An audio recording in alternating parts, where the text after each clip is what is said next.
Students, आज हम नए चैप्टर के साथ हैं और नए पार्ट के आप लोग के सामने है। हमारा चैप्टर है chapter 3 private public and global enterprises. So student, इससे पहले जो हमारा चैप्टर था वो चैप्टर 2 था, जिसमें कि हमने प्राइवेट सेक्टर्स पढ़े थे।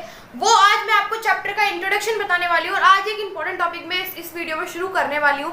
तो बिना किसी देरी के और बिना किसी लेट करते हुए हम वीडियो को शुरू करते हैं। और एक बार मैं आपको पिछली वाली वीडियो का रिवाइज करा देती हूँ ताकि हमें कोई प्रॉब्लम ना हो इस चैप्टर को कंटिन्यू करने में। अगर मैं पिछली वाली वीडियो की बात करूँ तो वो क्लास 11th के लिए बहुत बहुत बहुत इंपॉर्टेंट है। वो इसलिए स्टूडेंट्स क्योंकि टर्म 1 आने वाला है। टर्म 1 को लेकर बच्चों के दिमाग में बहुत कंफ्यूजन है, बहुत डर है कि किस टाइप के क्वेश्चन आएंगे, कैसे अटेंड करने हैं हमें और कैसे प्रिपरेशन करनी है और किस तरीके के क्वेश्चन आने वाले हैं।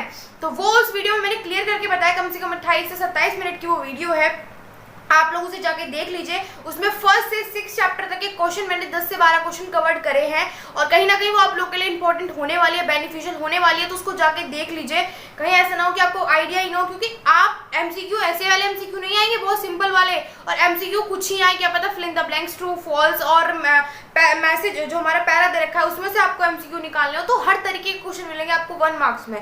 तो इसीलिए बेफिक्र ना होकर एक बार जाके देख लीजिए वीडियो को, आइडिया ले लीजिए कि किस तरीके के क्वेश्चन आने वाले हैं। तो चलिए शुरू करते हैं आज की वीडियो। आज की वीडियो में आपको क्या पढ़ाने वाली हूँ वो बता देती हूँ। आज की वीडियो में हम चैप्टर का थोड़ा स्टार्टिंग पढ़ेंगे, यानी चैप्टर में क्या क्या है वो मैं आपको बताने वाली हूँ। चैप्टर का वेटेज मैं आपको बताने वाली हूँ एंड सेकंड जो हमारी थर्ड चीज है वो इंपॉर्टेंट टॉपिक में इस वीडियो में ही शुरू करने वाली हूँ। तो बिना किसी देरी के चलिए चलते हैं पार्ट 1 में चैप्टर 3 के। चैप्टर 3 का मीनिंग मैं आपको एक बार बता देती हूँ। Private public and global enterprises, private के बारे में पढ़ना है, सेक्टर पब्लिक के बारे में पढ़ना है, ग्लोबल एंटरप्राइजेस, ये पूरे सेक्टर है तीनों, ठीक है स्टूडेंट्स। यहाँ पर हमें सबसे पहले पढ़ना है role of public sector versus private sector, ठीक है, सिंस इंडिपेंडेंस।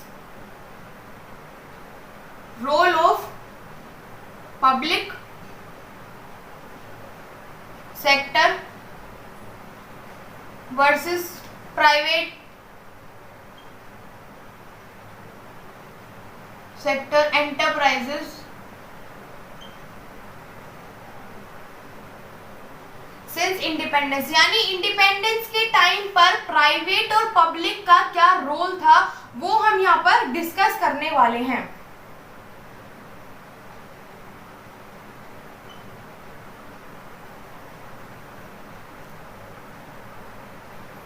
ठीक है स्टूडेंट्स, चलिए शुरू करते हैं। इंडिपेंडेंस के टाइम पे था क्या स्टूडेंट्स, उस टाइम पर, अब प्राइवेट तो अब चलने लगा है, उस टाइम पर सिंस जब हमारे 1947 के बाद भी तो हमारा पब्लिक सेक्टर का बहुत ज्यादा राज था। यानी पब्लिक सेक्टर को ही बोला जाता था, प्राइवेट सेक्टर को तो ये बोला जाता था कि खाली प्रॉफिट मेकिंग के लिए ये लोग काम करते हैं। उस टाइम भी था लेकिन इतना नहीं था जितना आज बहुत ज्यादा स्प्रेड हो गया है। और कहीं ना कहीं जो इकोनॉमी की ग्रोथ का जो कारण है वो प्राइवेट सेक्टर 90% है, ठीक है, 10% हम उसको भी बोल सकते हैं, बट जो ज्यादा है वो प्राइवेट सेक्टर ही है, ठीक है। तो अगर मैं उस टाइम की बात करूं रोल की, अगर रोल की मैं बात करूं सिंस इंडिपेंडेंस की, तो सबसे ज्यादा जो रोल था वो हमारा था पब्लिक सेक्टर का। उस टाइम पब्लिक सेक्टर के ही डिसीजन चलते थे, पब्लिक सेक्टर जो काम कर रहा है वही इकोनॉमी में होता था। पब्लिक सेक्टर ने जो डिसीजन ले लिया या जो भी कर दिया, जो भी कुछ भी अनाउंस कर दिया वो सब कुछ माना जाता था। एंड कहीं ना कहीं पब्लिक सेक्टर को इसलिए इंपॉर्टेंस दी जाती थी क्योंकि वहाँ पे गवर्नमेंट इन्वॉल्व थी। एंड जहाँ गवर्नमेंट इन्वॉल्व है वहाँ तो सबकी चलनी ही नहीं है, वहाँ तो गवर्नमेंट की ही चलनी है, क्योंकि पब्लिक सेक्टर पूरा का पूरा गवर्नमेंट मैनेज करती है, पूरा का पूरा। चाहे एग्जाम ले लो, कोई ड्यूटी ले लो, कोई सर्विस ले लो, कोई सिविल सर्वेंट ले लो, किसी भी चीज का ले लो, गवर्नमेंट का जो भी है वो उनका है, ठीक है।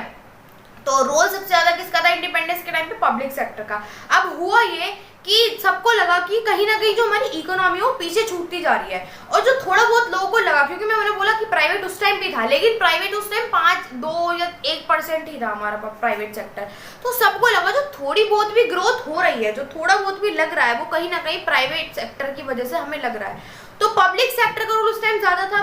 अब आपने एक टॉपिक पढ़ा होगा, पढ़ोगे भी 12th में, लिबरलाइजेशन, प्राइवेटाइजेशन, ग्लोबलाइजेशन। वो उस टाइम पॉलिसी आई थी, रिफॉर्म्स बोलते हैं इनको, ठीक है, इनको एलपीजी बोलते हैं, एलपीजी न्यू पॉलिसी, इनको जानते हैं new policy, new economic policy के नाम से, यानी नैप बोलते हैं इनको, नैप। 12th क्लास में बिजनेस में भी है और इकोनॉमिक्स में भी इसका पूरा चैप्टर है, इसको बोलते हैं नैप, ठीक है।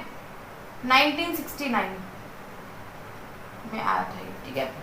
LPG, liberalisation, privatisation, globalisation. अब हुआ क्या, जब सबको लगा कि प्राइवेट सेक्टर थोड़ा बहुत ग्रो कर रहा है, मतलब इकोनॉमी थोड़ी बहुत चल रही है, वो प्राइवेट सेक्टर की वजह से चल रही है, और पब्लिक सेक्टर बहुत कहीं ना कहीं डाउन जा रहा है। तो अब हुआ क्या, जब 1969 यानी बहुत आज़ादी के, जब इंडिपेंडेंस के बाद भी बहुत टाइम बाद ये नैप आया, यानी न्यू इकोनॉमिक पॉलिसी आई, जिसमें लिबरलाइजेशन, प्राइवेटाइजेशन, ग्लोबलाइजेशन, जिसमें उन्होंने गवर्नमेंट सेक्टर का जो रोल था वो गवर्नमेंट कम कर दिया, यानी पब्लिक सेक्टर का रोल कम कर दिया, और प्राइवेट सेक्टर का रोल उन्होंने उसका 3 गुना 2 गुना बढ़ा दिया। यानी मैं मान लूँ, जैसे मान लीजिए पहले था 90% अगर पब्लिक था, तो अब जो 90% हो गया वो प्राइवेट सेक्टर हो गया, क्योंकि उन्हें लगा कि जो भाई भले ही प्रॉफिट मैक्सिमाइजेशन हो, लेकिन कहीं ना कहीं ग्रोथ तो हो रही है इकोनॉमी की।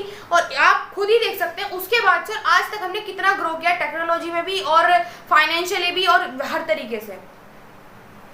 तो कहीं ना कहीं जो उन्होंने डिसीजन लिया वो पब्लिक सेक्टर को कम करने के लिए और प्राइवेट सेक्टर को बढ़ाने के लिए, वो इसलिए क्योंकि इकोनॉमी ग्रो करे, और जो शेयर्स थे पब्लिक सेक्टर के वो कम करके प्राइवेट सेक्टर में ट्रांसफर कर दिए थे।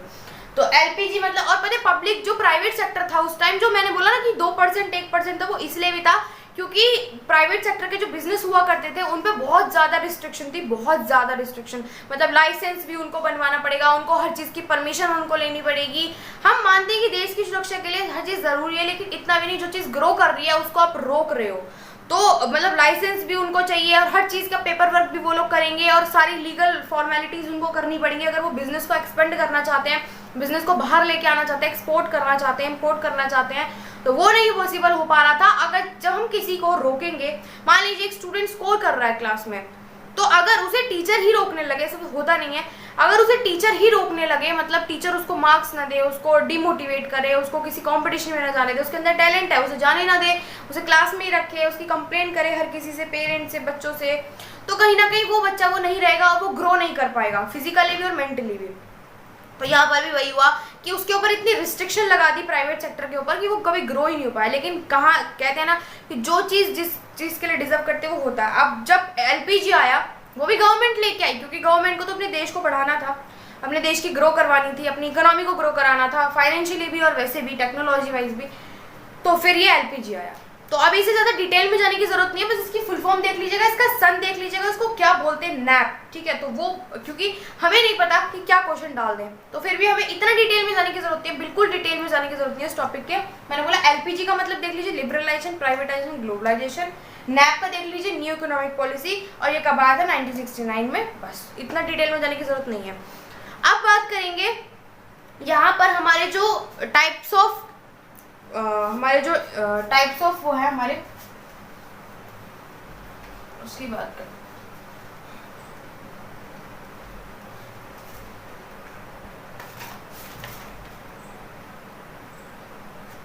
देखो स्टूडेंट्स, इस चैप्टर में टोटल मैं आपको बता देती हूँ है क्या, यहीं पे क्लियर हो जाएगा तो ज्यादा अच्छा रहेगा। इस चैप्टर में दो, हमारी जो इकोनॉमी है वो मिक्स्ड इकोनॉमी है। पहले तो यही समझ लीजिए, क्योंकि एक नंबर में क्वेश्चन ये भी आ जाएगा कि हमारी इकोनॉमी कैसी इकोनॉमी है, यानी इंडियन इकोनॉमी क्या है, मिक्स्ड इकोनॉमी। मिक्स्ड इकोनॉमी का मतलब क्या है, यहाँ पर प्राइवेट में भी काम होता है और पब्लिकली भी काम होता है, यानी गवर्नमेंट भी काम करती है और इंडिविजुअल फर्म भी काम करती है। अब मिक्स्ड इकोनॉमी के अंदर क्या क्या आता है, प्राइवेट एंड पब्लिक इकोनॉमी, या ये बोल लो सेक्टर, ठीक है। इधर बोल लो economy, private economy and private sector, ठीक है। अब देखो इस चैप्टर में टोटल क्या पढ़ना है वो देख लीजिए। अगर ये देख लिया तो आपको समझ में आ जाएगा चैप्टर में है क्या और हमें कितना पढ़ना है, कैसे पढ़ना है। अब अगर मैं प्राइवेट की बात करूं तो प्राइवेट का जो पार्ट था हम लास्ट चैप्टर में पढ़ चुके थे, यानी चैप्टर 2 में वो क्या क्या पढ़ा था हमने, ये देख लीजिए। सोल प्रोप्राइटरशिप ये भी पढ़ा था। फिर सेकंड हमने पढ़ा था joint Hindu family, Hindu undivided family. ये सब प्राइवेट के पार्ट है जो कि हमें यहाँ नहीं पढ़ने हैं, हम पढ़ चुके हैं प्रीवियस पार्ट में, जाके देख लीजिए उस चैप्टर को, क्योंकि टॉपिक ना बहुत इंपॉर्टेंट है, सबसे ज्यादा इनमें से आएगा इस सेकंड चैप्टर में से, ठीक है। अगर मैं बात करूँ थर्ड की तो हमने पढ़ा था कंपनी, फिर हमने पढ़ा था पार्टनरशिप, जो कि प्राइवेट सेक्टर के पार्ट है, ठीक है, इसमें गवर्नमेंट का कोई मतलब नहीं है। फिर उसके बाद पार्टनरशिप के बाद हमने पढ़ा था कोऑपरेटिव सोसाइटीज,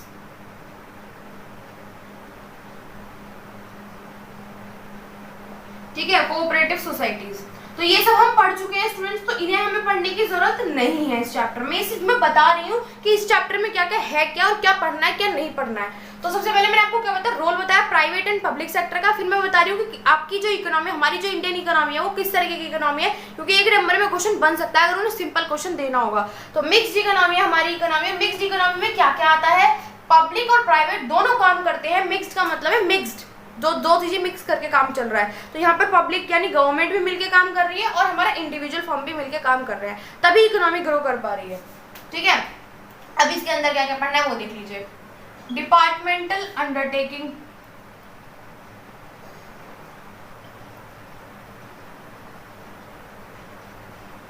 फिर दूसरा पार्ट क्या पढ़ना है हमें, पब्लिक कॉर्पोरेशन।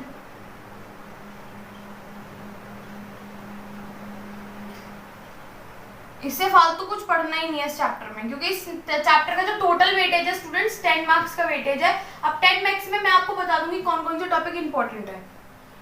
फिर है ग्लोबल एंटरप्राइजेस, यानी जो बड़ी बड़ी कंपनीज होती है, जो फॉरेन कंपनीज होती हैं, जो ग्लोबली वर्क करती है, यानी ग्लोबली मतलब एक देश से दूसरे देश को कनेक्ट करती हैं अपने बिजनेस को लेकर, ठीक है,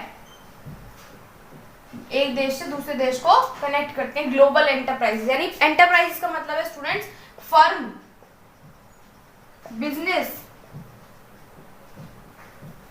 ठीक है। तो ये हमें इस चैप्टर में ये नहीं पढ़ना है, ये सिर्फ बता रही हूँ कि इस चैप्टर में है, ताकि आपको ये अलग ना लगे बिल्कुल भी। ये सब कुछ वही है उस वाले, मैंने आपको उस चैप्टर में क्या कहा था, अगर किसी ने उस चैप्टर की वीडियो देखी हो, चैप्टर सेकंड में मैंने बोला था कि आपको इस चैप्टर में खाली प्राइवेट पढ़ना है और आपका जो थर्ड चैप्टर आएगा यानी इस चैप्टर में आपको पब्लिक सेक्टर पढ़ना है। तो क्लियर हो गई बात वहीं से। तो ये आपको नहीं पढ़ना है इस चैप्टर में, इसको काट दीजिए। आपको सिर्फ इस चैप्टर में ये पढ़ना है, ओवरऑल पूरे चैप्टर में आपको ये पढ़ना है, बस ये तीनों पार्ट पढ़ने हैं और ये तीनों ही बहुत इंपॉर्टेंट है। Departmental undertaking, public corporation, global enterprise और हमारा मतलब ये ग्लोबल एंटरप्राइज, ठीक है। ये हमें इस पूरे चैप्टर में पढ़ने हैं, ठीक है।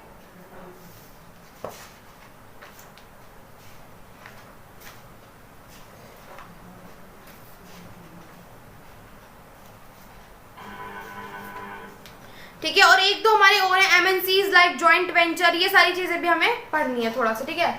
ये देख लेंगे, बहुत वो भी इंपॉर्टेंट है। बट अगर मैं लीगली ऐसे मतलब एक चार्ट की बात करूँ तो चार्ट के अकॉर्डिंग आपको ये तो पढ़ने ही पढ़ने हैं, ठीक है। ये इस पूरे चैप्टर में था। अब मिलेंगे स्टूडेंट्स नेक्स्ट वीडियो में, जिसमें कि मैं आपका शुरू कराने वाली हूँ ये पार्ट, डिपार्टमेंटल अंडरटेकिंग। तो इसको देखना मत भूलिएगा, ये बहुत इंपॉर्टेंट है। इसमें से कम मैं बोलूँ अगर 10 नंबर का इस चैप्टर का वेटेज है तो इसमें से 4 नंबर का तो आना ही आना है, इस अकेले उसमें से डिपार्टमेंटल अंडरटेकिंग में से, ठीक है। तो इसके मैं आपको नेक्स्ट पार्ट में जो बताने वाली हूँ वो देख लीजिए कि नेक्स्ट पार्ट में हम लोग क्या क्या पढ़ने वाले हैं। तो ये याद रखिएगा कि आपकी जो इंडियन इकोनॉमी है वो मिक्स, वैसे तो जो इस चैप्टर के नोट्स है मैंने उसमें लिखा हुआ है, किसी को अगर नोट चाहिए तो वो फ्री ऑफ कॉस्ट है स्टूडेंट्स। आप नंबर पे हमें कॉन्टैक्ट नंबर जो हमारा व्हाट्सएप नंबर है वहां पर भी बता सकते हैं और हमारा कमेंट सेक्शन में बता सकते हैं, मेल भी कर सकते हैं। तो आप हमें कहीं से भी बता सकते हैं, नोट्स आपको फ्री ऑफ कॉस्ट मिलेंगे और इफेक्टिव नोट्स हैं, हैंडमेड नोट्स हैं, तो कोई टेंशन वाली बात नहीं है, 24 आवर्स के अंदर आपको मिल जाएंगे। तो ये क्या था आपको याद रखना है, आपकी जो इंडियन इकोनॉमी किस टाइप की इकोनॉमी, मिक्स्ड इकोनॉमी है, यानी प्राइवेट एंड पब्लिक दोनों काम करते हैं यहाँ पे, ये भूलना मत कभी भी, ये 12th क्लास में भी आता है क्वेश्चन।